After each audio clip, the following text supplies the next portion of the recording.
Welcome back, ladies and gentlemen. Today I'm going to be showing you how to identify a tree organically for bindweed. As you can see, just pull this out, how far it grows. It usually has a white flower on it. I think it's known as convolvulus, and it's a rhizomal plant.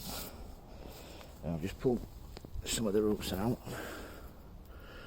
As you can see, that is the above ground bit, and that is the below ground bit. You only need to leave sort of like half a centimetre in the ground, and that will come back.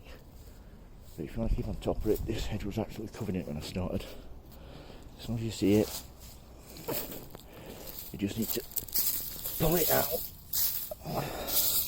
Like this is a big area you want to pull it out.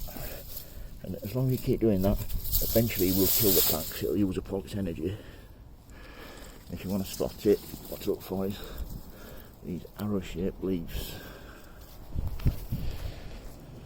You can use chemicals. If I was going to use a chemical, what I would do is probably put a cane in here to keep it away from the hedge and train it up there and then spray it. But organically is the best way for this thing. It takes a lot more time, but it's well worth it, and eventually this hedge will be totally clean of bindweed. So any questions, don't hesitate to ask. If you like, give me a thumbs up and please subscribe. Thank you, bye.